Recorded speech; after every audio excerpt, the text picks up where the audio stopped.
Hey there, boys, girls, and flying squirrels. My name's Joe Keyport, and you're listening to the Ear Copy Podcast.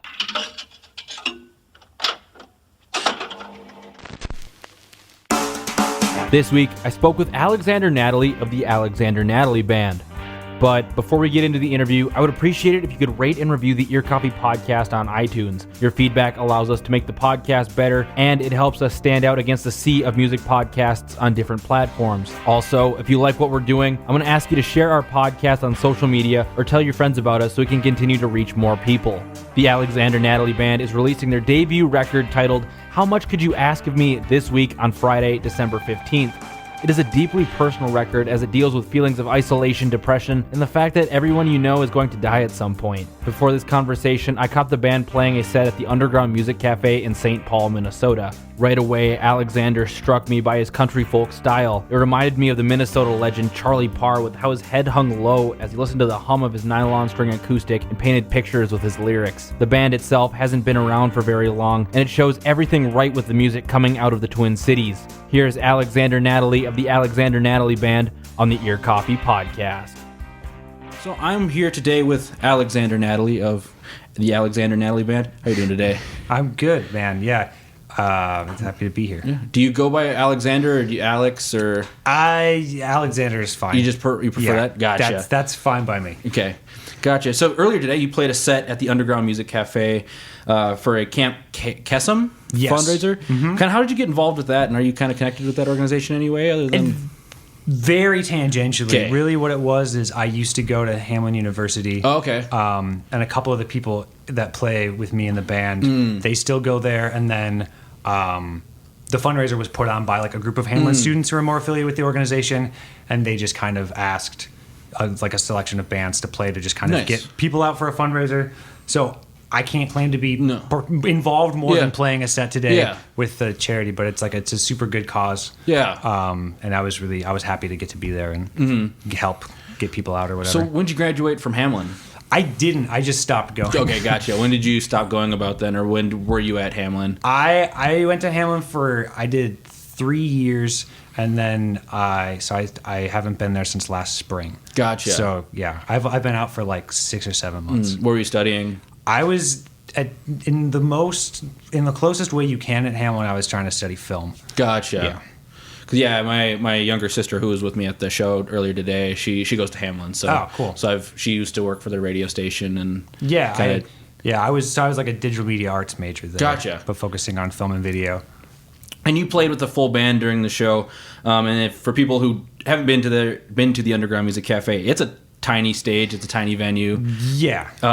Do you usually play with the full band in most situations, or? I'd like to have I like to get as much sound behind me as I can. Yeah, I remember when I introduced myself to you, you just you mentioned that they're going to be you're going to be the loudest thing there. Well, I think there were some miscommunications about the show today. Gotcha. Because I think we were the only people that were actually told it was okay to play full band. Oh, okay. For whatever reason. Yeah. So then I think even but it ended up being fine, aside from the dog that barked.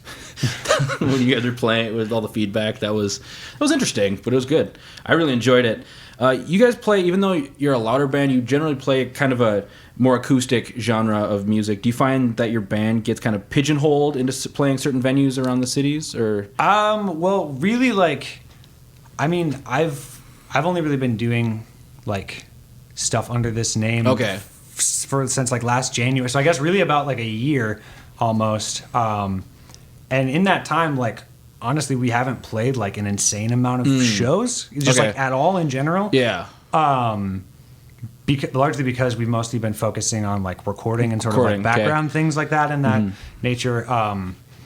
But I mean, I haven't had too much trouble getting pigeonholed into certain venues or spaces. Because I asked because we've talked to a couple of bands who have done kind of either quieter styles of music or some more specialized jazz fusion or something like that, and they're stuck to maybe 1 or 2 venues here in the Twin Cities, which is so far so good for me and us so far. Yeah. I find it really interesting that you primarily play a nylon string guitar. Why did you pick that instrument as your primary instrument? Well, I for a really long time I was completely against acoustic guitars and acoustic music, so I've kind of done a 180 on that. But when I was growing up, I remember my uncle is also a musician, and he's more of like he'll kind of like hoard gear and like collect things around. And so my dad's also a musician. He would have guitars around, but only like one or two. And then whenever my uncle would come to visit, he would bring like 7 guitars. And then my dad would mostly freak out about it, but I was too young. But I remember I would occasionally play around with them, and I just always really liked nylon strings for whatever reason. Yeah. And then there was the one that I only have the one. Yeah. But that was just at an antique store in the small town I grew up in Red Wing, Minnesota. And then I bought it, and then I've put like money into it to like keep it going or whatever. Yeah. But I just decided that I liked that. I don't know. Because it's interesting, because obviously a nylon string and it's a classical guitar, that's usually like a finger picked, like obviously it's classical music on a guitar is a little finger picked and arpeggiated and stuff like that, but use both finger pick and strum and all of that stuff. I like having the wider neck. I just, for whatever reason, it's just always felt right to me. And then no, I'm not good at doing what I'm supposed to do with it. Yeah. So when did you start playing music? Let's kind of get a little bit of history on your musical career. Yeah, for sure. I mean, I really only started playing like seriously with like bands when I was like 14 or 15. Okay. But I mean, I took like piano lessons when I was like 7 and like little stuff like that. Yeah. But like, it wasn't anything more than just like kind of my parents or whoever being like, you should learn how to do this, until I was like 14 or 15. I started playing in bands, and then it really became like the thing. Yeah. What kind of bands were they kind of starting? Were they, because you mentioned you just didn't get it, you kind of recently got into acoustic guitars and acoustic music. Yeah, when I was in high school, I was in like 2 bands primarily. One of which was the first one that I joined, which actually one of the people who plays guitar for me now was in that, and he was the front man in that. And it was like a very much like 4/4, just like rock and roll band. Okay. And I played bass guitar when I was in that, and that was like really my first like, it's kind of like foyer into like actually playing music with a group of people.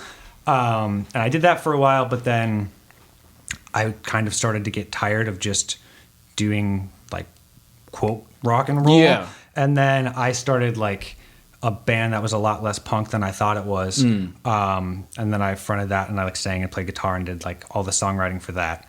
And then I was in those 2 bands in high school. And then when I came to college, I didn't really have a ton of stuff formally going on. Like, me and a close friend of mine who now also plays in the band and helps with production on like recordings and stuff like that. Like, him and I did a lot of songwriting and stuff. And then until I started, putting stuff out under this name, like there hasn't really been a culmination in the past. So there was like a really long period of like probably like 3-4 years where I was very bummed out about not making music in any kind of like public way. So were you... So did you, at Hamlin, did you like do a lot of recording, and kind of, is that where the Alexander Natalie kind of birthed from, or? Yeah, well really that's where I was like, because I was living in dorm rooms and stuff, so I couldn't play super loud. Yeah. So that was like part of why I even like started playing like acoustically more, was just the subject of circumstance of where I was living and the environment I was in. And then I just ended up kind of doing that more, and then the songs I was writing were getting more interesting, and I started playing in open tunings and doing things like that. And then after a while, I had a bunch of these songs, but I would try recording things in various different ways, and I would do things completely solo, and I would do things with a couple other people. Yeah. And there were a lot of incarnations of the stuff that we have recorded now on the record that we finished up. But it just, nothing worked until recently for whatever reason, until like last January, when I actually started getting more people involved and getting more instrumentation fleshed out around it. Then the song started to make a lot more sense, and then it could become what it is now. Okay. So tell me about the Alexander Natalie Band itself. Who are the members? Because you have quite the full band. Yeah. So like, it's not even necessarily like the Alexander Natalie Band. It's more like, it's just kind of like the Alexander Natalie. It's like, it's both me, but it's also a collective sort of entity thing. But yeah, so like I have my close friend Wilson Zeller is a member of the band, and he's the one who I talked about doing a lot of the songwriting with when in my early Hamlin days. And him and I work on all of the sort of like recording and production of all the music, and then he'll play guitar and banjo live when we perform out. Sophie Warwick is also in the band. She plays violin and mandolin live. Samuel Ketchum, he is also in the band Cell Paradise. He fronts that band in the Twin Cities, and he plays guitar and does backing vocals with me, and was also my very close childhood friend who I was in the bands in high school with. And then Daniel O'Keefe plays drums with us live, and then Michael McGough plays bass for me. Or with me, for us, with us. So we're is all it collective? So it's not like it's Alexander Natalie and like your backing band. It's like it's kind of its own. It's both of those things. Okay. It's like it's a very the lines between like solo project and band kind of get like blurry. Gotcha. I mean, it's the kind of thing where it's like I'm doing all of the sort of like songwriting primarily, but then it's also then getting sort of like ran through the filter of like everyone else kind of giving it their own like spins and like kind of helping with like composition and like bringing their own ideas to it and then bringing it to this broader collective thing. And so that, I mean, at the end of the day, it just kind of like some days it's more what I want and some days it's more what we kind of collectively feel. Gotcha.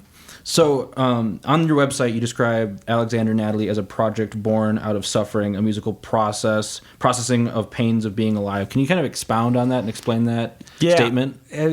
I mean, it is that, and that's a thing that was written, and then I was like, I'll go back and I'll change that because it sounds very like on the head about some stuff. But like, I mean, really for me, it's just all of my songwriting and lyrics and all of those things are just... It's just talking about the stuff that I've dealt with, which especially in the times that I was writing the songs that we're recording and putting out now has been just like mostly just like really hard stuff to deal with. Not that it's like any more difficult than, I mean, I'm not trying to sit around and claim that I have like an especially difficult life by any means. But that being said, it's just like the past like 3 or 4 years of my life have definitely been not awesome in terms of just like things being not so great within my family or my relationships or my sort of personal health and any sort of things like that. So it's like nothing, like I don't really have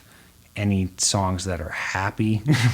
It's just like it's nothing that's sort of like, it's just kind of about looking at the realities of like people being sick and people being dying and people not maybe being who you want them to be or who you think they should be or could be. And just kind of looking at that and just being like, well, that's how it is, I guess. I know you mentioned during the show earlier today, today being December 1st, that you're on stage with your family and friends. Is that kind of...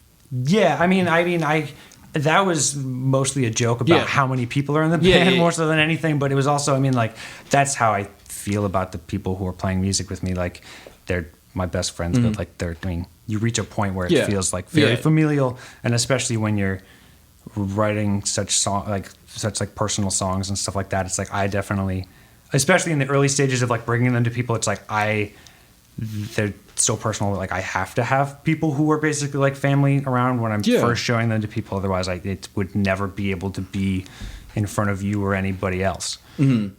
Well, kind of the new record, which is titled "How Much Could You Ask of Me," and it's going to be out in a few weeks, on Friday, December 15th. Kind of tell me about that record and kind of the background behind it, because you said you've been working on what became these songs for the last 3 or 4 years.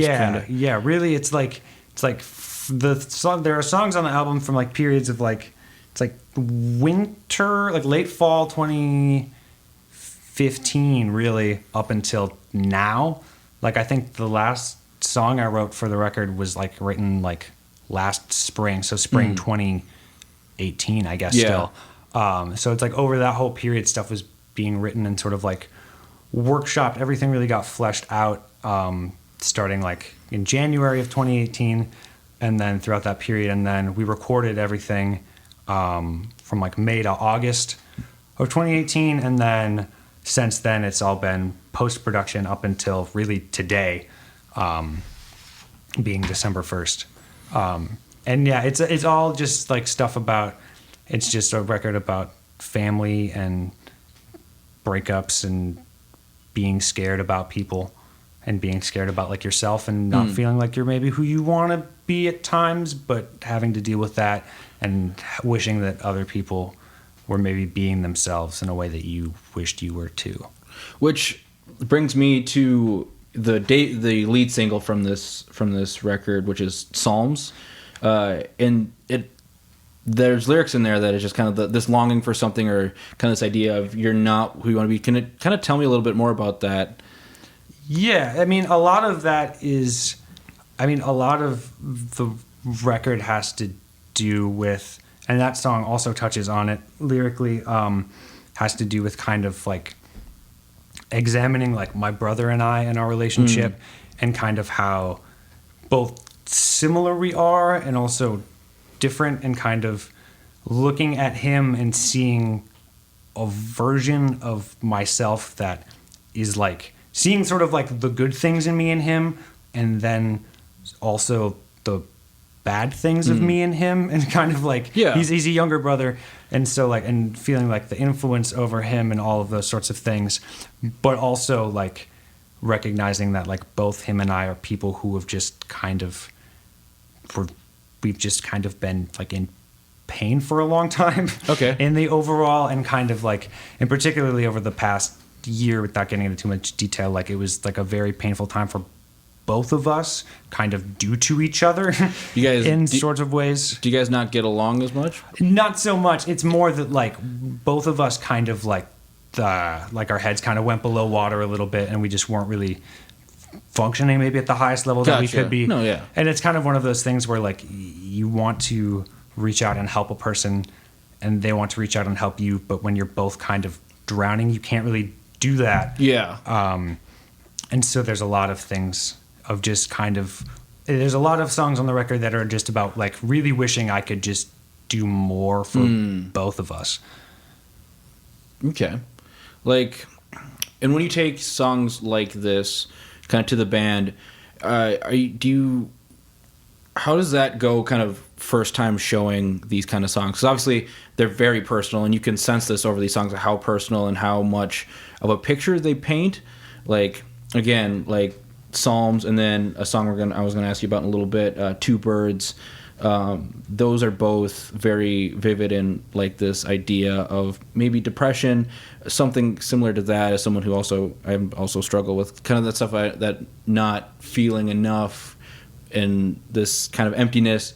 How does that work with the band? are they good at like maybe ripping them apart a little bit to like, obviously you want them to be the best they possibly can be but also keeping a care to it, because you don't want to just... sure.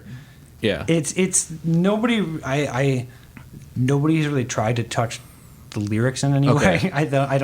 That's always been, it's not that it's like off the table, but it hasn't been really, none of that has been touched by anyone other than me. Mm-hmm. I think largely because it is so personal, but usually when in the past, when I bring stuff to people, it's like I'll just kind of play through what I have, which is just me playing guitar and sort of singing what I have, be it finished lyrics or kind of scratch lyrics or whatever state it's in, and then just kind of in a very sort of standard way, just kind of like me expressing whatever ideas I've maybe had for further instrumentation, and then just kind of sort of just jamming on top of that, and sort of giving people a chance to really experiment with it and see what ideas people who aren't me have to bring to the table, because it's never good to have it just be so one voice that it can't get beyond maybe that one voice. Another song I want to talk about is the 8-minute epic, One at a Time. Kind of, how did that come together? Was it one of those things where you started writing it and you just couldn't end it until it became bigger, or was... Yeah, I'm trying to think back to the process of like writing that, about like how long it took really. I know that's one of the ones where like I kind of had there's like a lot of different parts in that song, and I think that like some of them it was almost even like 2 songs that I kind of like shoved together. But that's one that like, that's a rare instance where I actually kind of tried to consciously structure it in any kind of way. Okay. Instead of just kind of like stream of consciousness, letting it kind of flow out until I'm like, that's good enough. But that's one that I definitely wanted to use like repetition and the kind of like cutting back and forth of like the more like sort of like trotting parts and the more sort of like easy flowing parts to kind of the whole, it's just to kind of, I was trying to kind of create a sense of like being really like in a rut and not being able to get out of like a moment and like a feeling of just like it is that like that whole song is about just me being just scared about my family and about my brother and about my relationships, and just like not knowing that it's going to be okay, but knowing that, I mean, at the end it's just that we're all going to die. It's just that's all you have at the end of it, is no matter how much you want to try to help people, it's like it could be today or tomorrow or when you're 90, but they're gonna, and you can't really do anything about it no matter how much you want to. So is it one of those like you're kind of more or less coming to terms with that fact, or is it like trying to? I think I have more today than when I was writing it. Yeah, you know, in the moment it was definitely not. I mean, I didn't, for a long time that was a song where I was just like, it's very sad for me to play. But now, you know, things have changed in my life around it, and things are in a better space now. But it's just trying to be okay with it. Do you typically find it difficult to play these songs, like a song like that live? Or I know you haven't played too many shows under this. Yeah, I did more at the beginning when we like first started playing them, and then like playing them for like my family is weird, just because a lot of the record is about things that have happened within my family, and so it's kind of like it's like they recognize that it's like a part of me, like processing things and coming to terms with it and like being okay, but it's also kind of like it feels weird to kind of be like, hey, you should like really remember all these bad things and how much they've like affected me.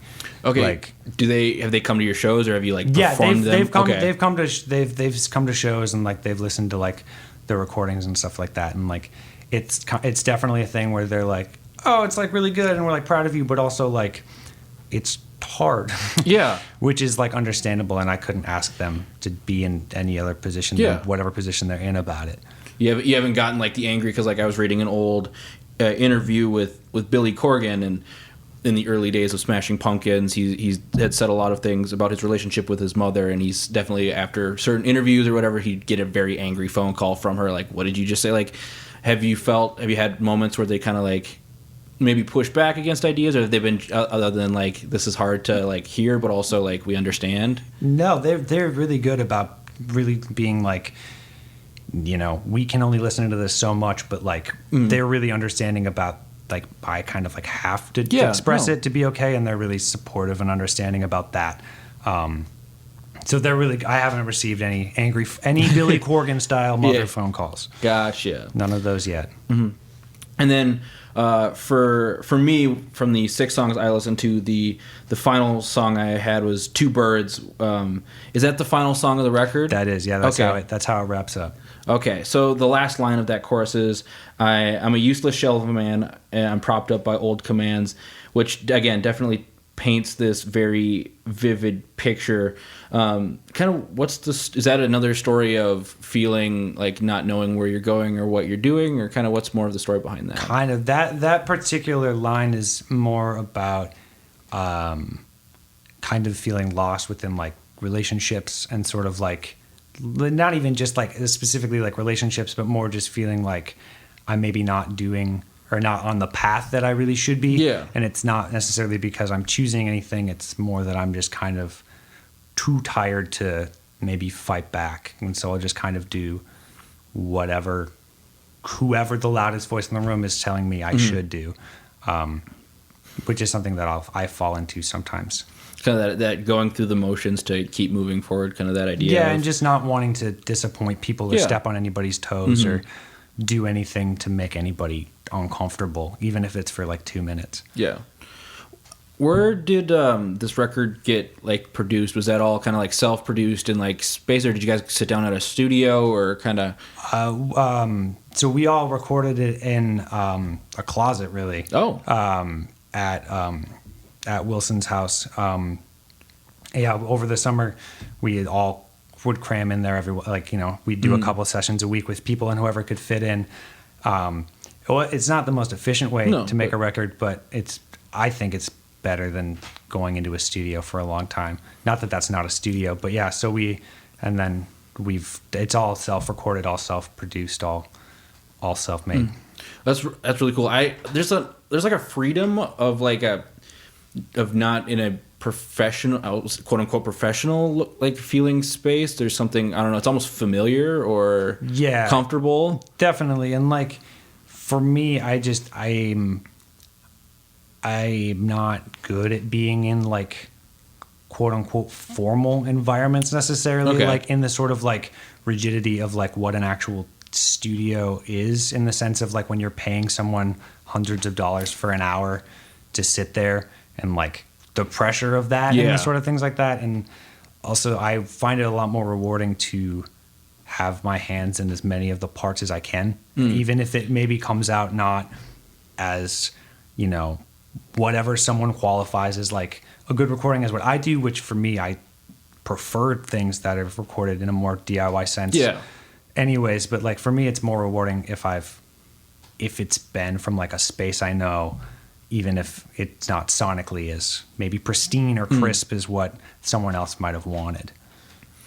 And I mean, it sounds really good from the 6 tracks I listened to. It's kind of almost like a mix of maybe not field recordings or kind of like that, because for a while I was really into those like Alan Lomax field like folk recordings. Sure. It almost feels like a mix of like that kind of grit, but in a higher production sense. Is that for sure? It's funny you bring up field recordings, because like when we were talking before we actually like started recording, like I think in my head I thought it would be a lot cooler to have like more kind of like field recordings throughout the album, and kind of like I had a lot of ideas about putting in a lot more sort of like room tones and like ambient sort of noises and like whatever. And there aren't a ton of them on the record. There definitely are still. There's definitely places where they exist and they get to come in. But yeah, no, that's sort of the feeling of sort of just like bringing a space in to it.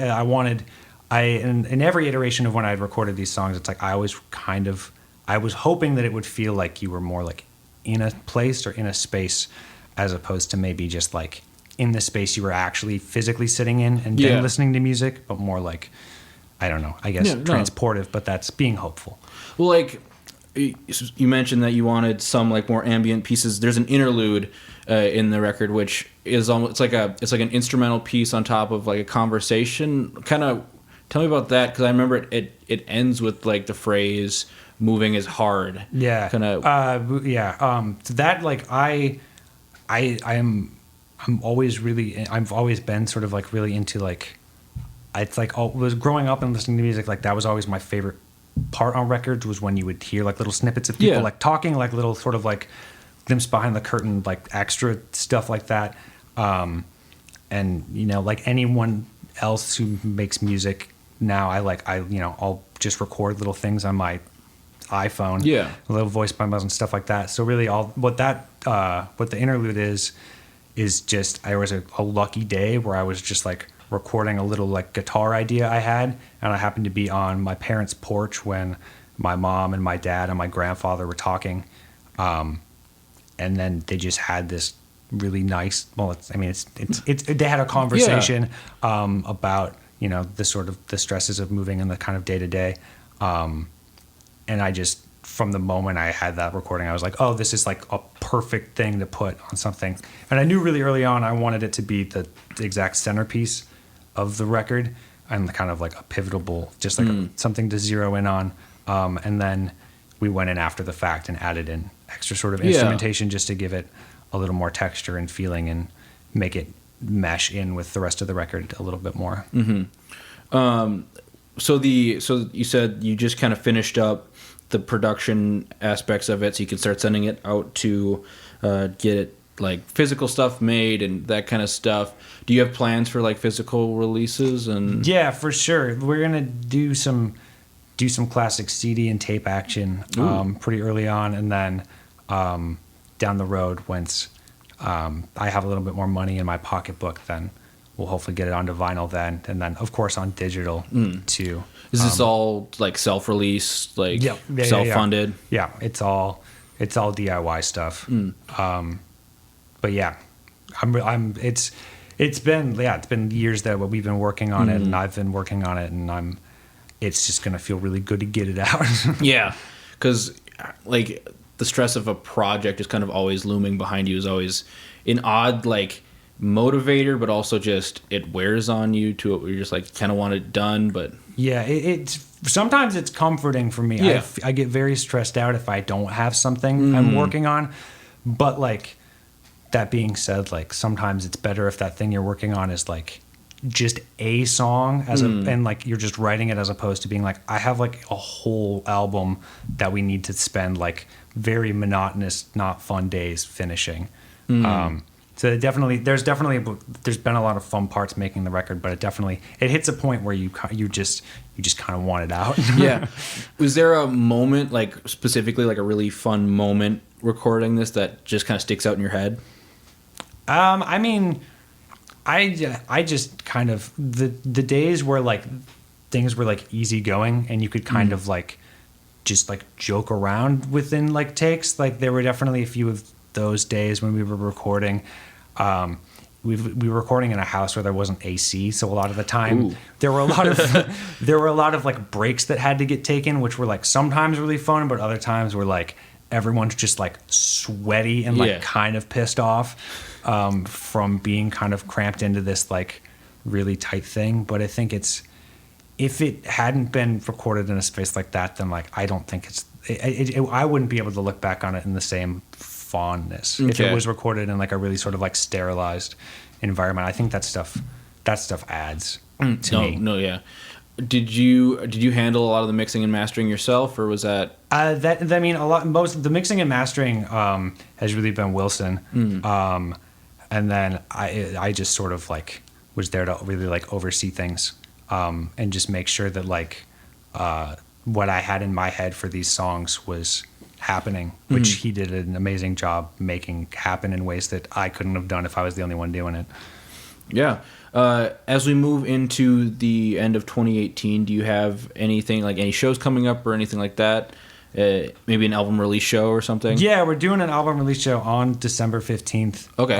The day it's going to be out, like at least for sure digitally on your phones and all that jazz. We're just doing it at a house, so on the internet, if you look for it, we can make sure you get the address without blasting it out too much. But no, just like our friends in the band Keep for Cheap, who we know really well, are going to play.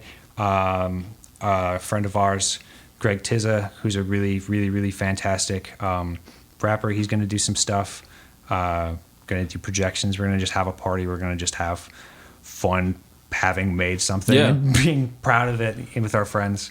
But no, so it really that's the biggest thing we have, wrapping it up and just setting up promo stuff. And then really it's just been trying to get everything booked out for 2019, really. Have you guys been working on show or booking shows or maybe a tour or something? Yeah, for sure. I'm in the talks with some people for getting some, just like a couple little runs, like little week-long things in like late February that I'm trying to finalize right now. And then just some local stuff around in early February. So stuff should start getting announced more so towards the end of mid to late December. You should start to see a lot more. The calendar's going to fill up a lot more for us, but it's kind of nice to have not a ton of shows around when the album's coming out. Yeah. Because that's been kind of so painstaking. It's kind of nice to get a chance to kind of breathe some air and not have a lot of things looming over you and get to kind of clear space for like songwriting and like gonna shoot some videos and stuff like that, and just a little bit more of the like non-musical promotional parts of being a musician. Yeah. And then any final thoughts on the record or kind of this process, and maybe shout out your social media where people can find you? Yeah, we're on all the stuff that all the kids are on. Instagram seems to be what the kids like these days. It's crazy how much Instagram is like the place to go. It's the spot to go now, apparently. Because like the blog really didn't blow up until we like were on Instagram. Yeah. I mean, I was pretentiously and stupidly anti-Instagram for a long time, but now I've had to be on it to promote this. But it's cool. I mean, we're on there at Alexander Natalie Band. That connects to everything else. Yeah. People don't look at people's websites, but we have one. Yeah. It's alexandernatalie.com. Just if you listen to the record, that's great. We spent a lot of time on it, and I'm really proud of it. I think everybody's really proud of it.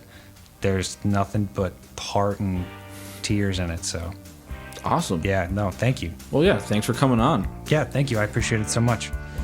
Again, their record is titled How Much Could You Ask of Me, and it's out this week. You'll be able to find it anywhere you get your music. The Ear Coffee podcast is a part of the Ear Coffee blog. Our goal is to provide you with all of the best local music news. Check us out at earcoffee.blogspot.com to read full articles. You can also find us on social media, facebook.com/earcoffee, on Twitter @earcoffee, and on Instagram @earcoffee. Make sure to rate and review and share us with your friends.